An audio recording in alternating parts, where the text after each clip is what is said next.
Olá, meus amigos, um dia de muita paz para todos nós, a paz do nosso Senhor Jesus. Como é bom termos a alegria e a oportunidade de trabalharmos na vinha do Senhor. Hoje, exatamente 9 de junho de 2023, estamos nós reunidos para estudarmos a obra Ave Cristo.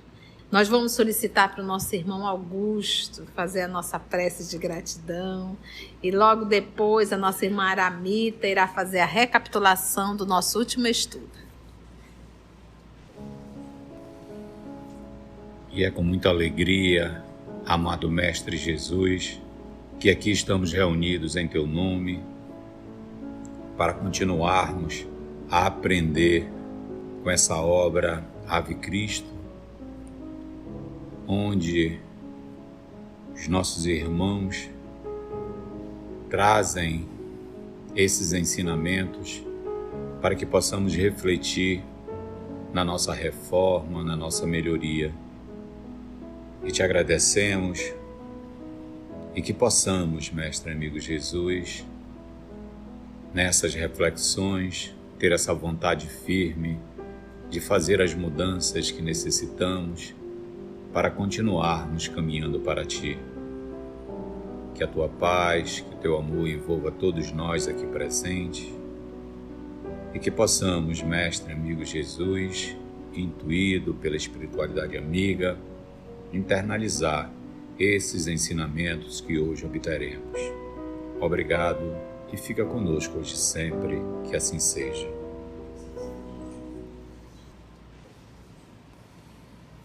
Em nosso último estudo, vimos que a saúde de Blandina piora dia a dia. Ela pede para o pai que ela quer que ele chame o seu Enio Pudens, que ela quer receber a bênção cristã. No primeiro momento ele tenta dissuadi-la disso, mas depois ele fica pensando, poxa, né, o que eu vou fazer isso, para que essa briga? E ele atende ao pedido dela, né?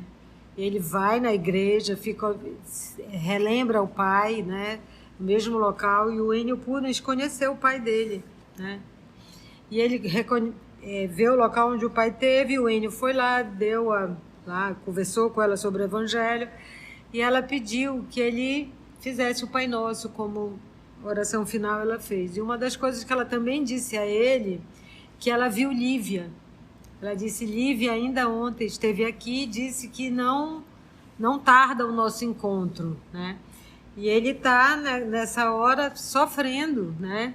Sofrendo, se sente sozinho, em solidão, porque está na hora das provações dele. Estamos nessa hora que chamou lá, se despediu do Enio, e ele vai para a grande corrida, né? Ele vai ter uma corrida que vai ter uma celebração na cidade, e ele é um corredor de biga famoso.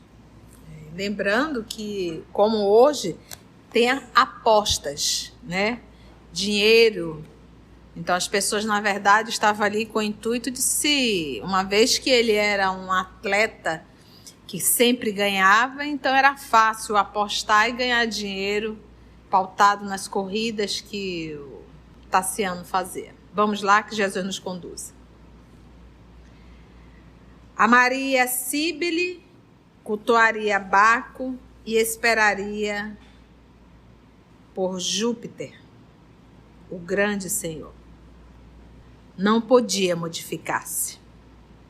Orou em lágrimas e, depois de abraçar os filhos, dirigiu-se para o circo, onde prepararia o carro de sua propriedade para as corridas da tarde.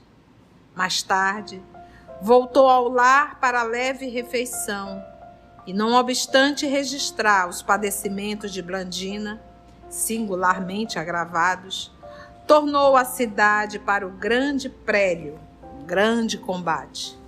No limiar do crepúsculo, o local regurgitava de gente.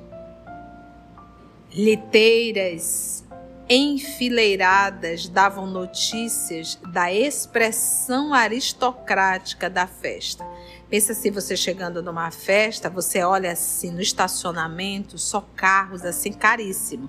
Era mais ou menos isso que o Emmanuel está tentando passar. Essas liteiras chiquérrimas mostravam as pessoas que estavam ali dentro dessa festa. Bigas, ou seja, aqueles carrinhos romanos com 2 cavalos e quadrigas com 4 cavalos, desfilavam à pressa aqui e ali. Músicos disfarçados em faunos tangiam cítaras e trompas, alaúdes e pandeiros.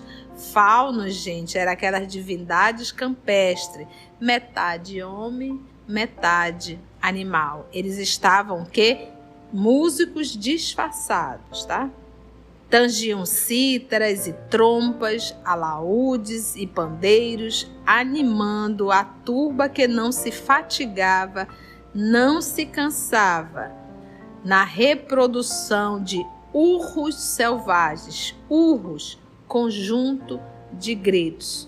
Alguma semelhança, gente? Eu acho tão interessante que o senhor Emmanuel aqui, ele vai apresentar uma festa pra gente. E a gente percebe que não mudou nada. Basta participar de qualquer festa, essas festas.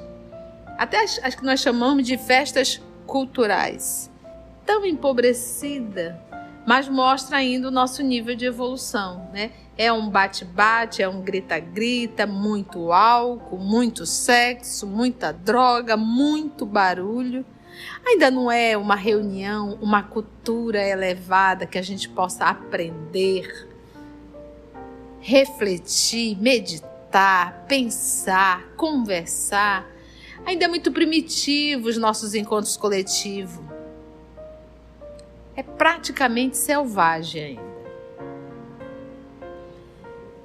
Animando a turba que não se fatigava de reprodução de urros, ou seja, esses gritos coletivos. Então, hoje eles se fantasiam de faunos? Não. Mas tem fantasia ainda?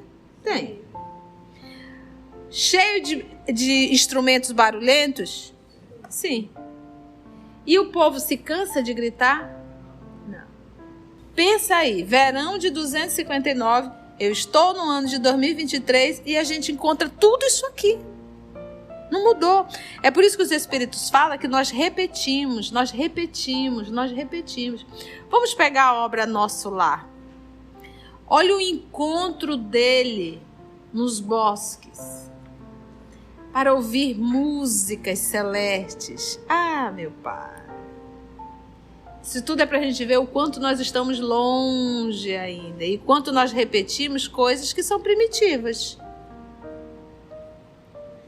Cortesãs admiravelmente trajadas. Você pega uma cortesã, é uma dama da corte. Pode ser também a favorita do rei e que o rei sustenta. Pode ser uma prostituta da alta sociedade. Mudou? Ainda temos as cortesãs nessas grandes festas. Hoje se coloca lá num... Como é que dá o nome daquele biongozinho que fica as pessoas? Camarote. Ficam no camarote, vendo o barulho acontecer. E olha, cortesãs admiravelmente trajadas, mudou? Admiravelmente trajadas. E bacantes. Sabe o que é o bacantes? É a sacerdotisa do culto de Baco. Essas são as bacantes, são as sacerdotisas, que nós chamamos hoje, né? E o Baco, vamos conhecer um pouco essa divindade com D minúsculo? Deus do vinho, da ebriedade, dos excessos, especialmente sexuais. Mudou? O que nós temos nas nossas festas populares? Muita bebida, muito sexo, muito barulho. trajadas, né? Então, cortesãs admiravelmente trajadas e bacantes, recendendo aromas perturbadores. Matronas, ou seja, senhoras e virgens, senhoras e jovens de Roma e das Gálias, exaltadas, as matronas talvez, e seminuas, as virgens. Mudou? O povo vai para essa festa, gente, praticamente seminu mesmo. Não mudou. Então nós estamos... Por que a tia está falando isso? Mostrando para vocês que as nossas festas são as mesmas. Uma porcaiada só. Me perdoe. Mas não mudou, gente. Nós estamos repetindo esse tipo de comportamentos há milênios. É por isso que a gente se depara numa festa dessa e a gente daqui a pouco está em cima da mesa sapateando. A gente lembra, a gente revive ao encontro nesses lugares. E quando a gente se apercebe, está fazendo a mesma coisa que a gente vem fazendo há milênios.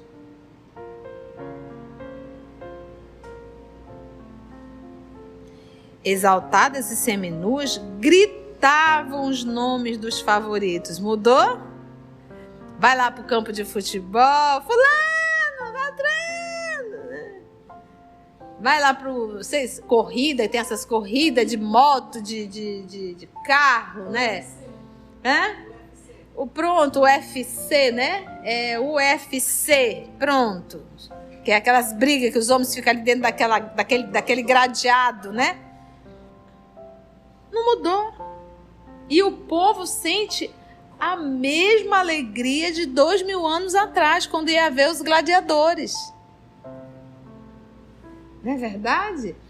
A população enlouquece. Sente uma vibração, uma coisa. Ai, que legal! O pessoal que participa de torcida organizada, né? Que começa a gritar, ali todo mundo pulando, pessoal assim, ai, é uma energia tão boa, uma coisa que a gente sente. Não é que a energia seja boa, é que você aciona o ser milenar que está dentro de você. Porque você já fez esse ho aí, que não é o Papai Noel, mas esses gritos de arquibancada há milênios. Então você revive o romano que está dentro de você. Entende? Isso é muito antigo, gente. Gente, olha o nível, gente, é para acabar. E nossa querida Nay está dizendo que esses ingressos são caríssimos. Se é caríssimo é porque tem louco que paga. Então isso mostra, gente, realmente o nível. Como é que eu posso chamar isso de esporte? Toda atitude que coloca a vida do ser humano em risco, isso não pode ser um esporte. Velocidade não é esporte, é risco. Né? Você entrar num gradeado para estar dando socos e pontapés, pulando sangue. E o pior é você reunir a sua família num telão enorme, junto com crianças, jovens e adultos, para verem pessoas se baterem. É primitivo demais isso na minha cabeça. Eu não consigo conceber um trem desse. E a pessoa sentir prazer em ver. Isso mostra, gente, o nosso nível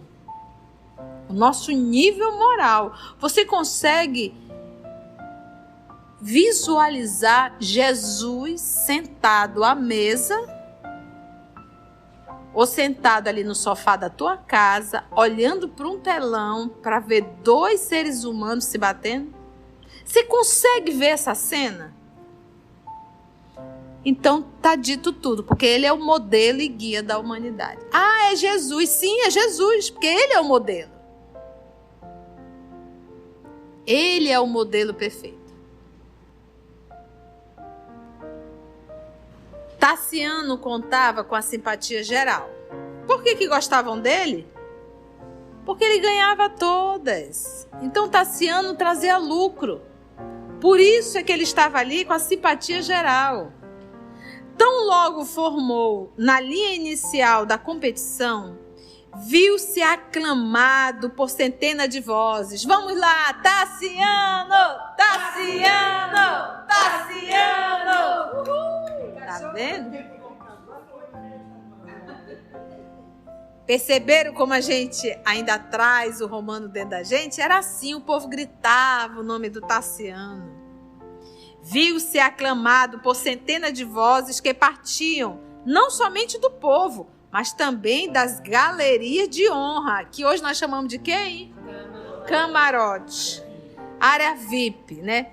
Das galerias de honra, onde se acomodava o propretor, que é o magistrado, representante ali de César, governando ali a província, o propretor com seu vasto séquito, seguidores, mudou? Vistoso e farfalhudo, ou seja, barulhento. Mudou? Naquele dia, contudo, o predileto da multidão parecia surdo e indiferente. De pensamento voltado para a filha bem-amada, a debater-se com a morte, não esboçou o mínimo gesto de reconhecimento na direção da massa que o saudava delirantemente. Ao sinal de largar, afrouxou as douradas rédeas e os cavalos fogosos dispararam. O candidato à vitória, porém, não se sentiu seguro como de outras vezes. Depois de alguns instantes de galope desenfreado, notou que a cabeça como que se desequilibrara nos ombros. Esforçou-se para retomar o comando da biga a desvairar-se. Veloz, mas turvou-se-lhe a visão, repentinamente. Deixou de escutar os gritos da massa frenética, guardando a impressão de que um vazio se lhe formara no cérebro e, incapaz de controlar-se, inclinou-se para a frente, apoiando-se nas bordas do carro sem domínio. Os animais, contudo, plenamente desarvorados, atiraram o veículo contra a enorme coluna de um dos arcos ornamentais da pista, convertendo-o em pedaços. Colhido então de imprevisto, Tassiano sofreu tremenda queda, indo arrojar-se de encontro aos ferros retorcidos que lhe feriram o frontal, ofendendo-lhe seriamente os olhos. Ante a gritaria da multidão, alguns servidores dos jogos públicos depressa o socorreram, retirando-o em sangue. O valoroso campeão achava-se desacordado e, enquanto dois prestimosos escravos o reconduziam cuidadosamente de retorno à casa, as mesmas vozes que antes o aplaudiam apupavam, vaiavam, agora com ditérios, com chacota, com zombaria e ingratas observações. Os jogadores que haviam perdido importantes apostas voltavam-se desapontados contra o ídolo da véspera. O patrício, ainda incapaz de raciocinar, embora já pudesse gemer, foi colocado no leito sob o angustiado olhar de Quinto Celso. Quem é Quinto Celso? Filho adotivo. Filho adotivo. Retorno de quem? Quinto Vá. Muito bem. O rapaz esmerou-se por ocultar o acontecimento doloroso à Blandina e prestou ao pai adotivo os serviços assistenciais ao seu alcance. Reconhecendo-se, porém, infinitamente só para resolver por conta própria, valeu-se do cavalo que costumava servi-lo e correu ao abrigo dos cristãos. O velho Ênio ouviu-lhe as notícias compadecidamente. Recambiou, fez com que retornasse Celso ao lar e tomou um carro para acudir ao ferido. Em pouco tempo, assumir a direção da casinha do bosque por força das circunstâncias. Blandina doente, Quinto Celso um rapazote e o homem da casa machucado. Transportou consigo os ungüentos curativos de que podia dispor e, munido de panos de linho, começou a limpar as escoriações que ainda sangravam, mas, tomado de penosas apreensões, verificou que Tassiano estava cego. O orgulhoso patrício que a vida parecia castigar paulatinamente, despojando-o de todos os privilégios que o faziam temido e respeitado, via-se agora dilacerado no próprio corpo. Meus irmãos, Tassiano, orgulhoso, vaidoso, arrogante. E o pai dele, esse espírito, se prontificou em trazê-lo de volta ao Senhor. Não existe um cristão vaidoso, orgulhoso, presunçoso. Não é cristão. Se o pai está querendo trazê-lo de volta ao seio do Cristo, ele precisa passar por tudo isso aqui, tudo isso que ele está passando agora, é que vai começar a lapidar esse carvão. É agora que vai começar a lapidar. E vai tratar com feridas dele seríssimas. Orgulho, vaidade, preconceito, tudo isso tem dentro de Tassiano. Então, para ele vai doer muito? Vai. Porque todo aquele que se eleva será rebaixado. Não tem outro caminho. O caminho é esse. Então, vamos pensar em Tassiano e vamos pensar em nossas feridas agora. Não vou pensar na do outro, eu vou pensar nas minhas feridas. As enfermidades que a vida vai me trazendo, até mesmo os acidentes, gente, não é um mero acaso da vida. Tem um porquê. E esse porquê não é te castigar, é te aprimorar. É lavar a tua alma. É te preparar para um caminho muito melhor. Então, a gente não pode se revoltar. A gente tem que agradecer. E dizer assim: Senhor, me ensina a tirar as lições que eu preciso desta enfermidade. Então, imagina o que era perder a visão para ele. Jesus nunca põe uma cruz sem um cirineu ao lado. Sempre. E às vezes não é um não, são vários. Por isso que ele diz: suave é meu jugo, leve é meu fardo.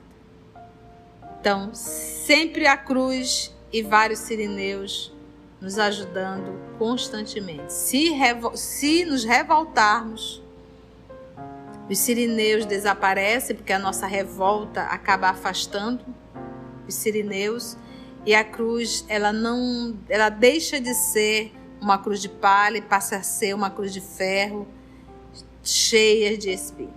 Por isso é que Jesus diz: suave é meu jugo, leve é meu fardo. Com ele a gente consegue compreender bem melhor. Então a enfermidade não é uma punição, é um expurgo, é um aprimoramento, é o lapidar desse diamante. Olha o caminho. Qual seria o caminho para trazer essa alma? Que ele continuasse rico até o último momento da vida dele? Que tivesse uma esposa maravilhosa ao lado dele? Que ele fosse dono ainda de toda a vila? Ia conseguir alguma coisa? Quem é que vai cuidar dele? Ele, que é o que? Um cristão. E não é esse o propósito? Trazê-lo de volta ao seio do Cristo? Aqueles que estavam lá idolatrando os deuses, estavam aplaudindo ele enquanto ele estava ganhando. A partir do momento que perdeu, pronto, vaiaram.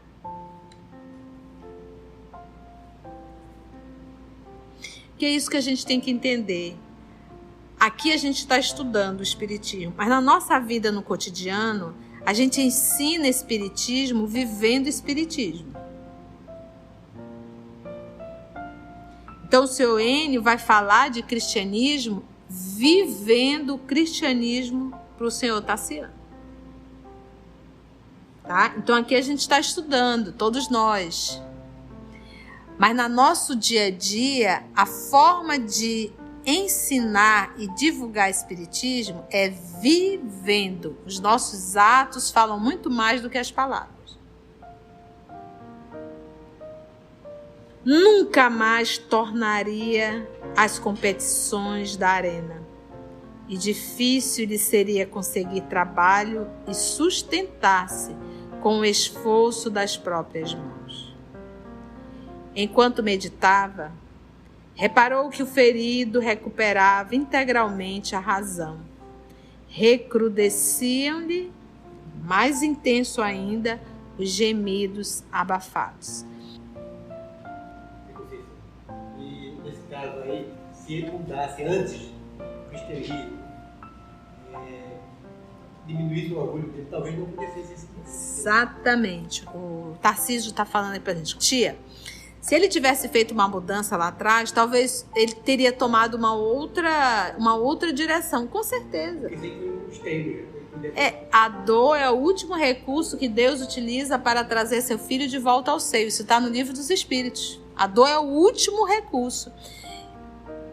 Então, o nosso futuro, ele é resultado das minhas escolhas de hoje. Ninguém nasce, não existe uma programação no mundo espiritual assim. Tu estás programada para casar e trair teu marido. Tu estás programada para... vou pegar o Vetúrio. Vetúrio, tu vai reencarnar e tu estás programado para te comprometer com a tua prima e mandar matar o esposo dela. Pelo amor de Deus, gente. Ninguém nasce com essa programação, gente. Isso é o uso indevido do livre-arbítrio. Entendeu? Então somos nós que vamos traçando e logo sentindo as consequências das nossas escolhas, tá bom? Cenas do próximo capítulo. Foi bom? Muitas lições de ordem moral? E assim, agradecemos a Deus, nosso Pai, a Jesus, o amor de nossa vida, e aos amigos espirituais aqui presentes, por com tanto amor, com tanto carinho, conduzirem o nosso estudo. Nós te agradecemos, Senhor. Graça te damos, que assim seja.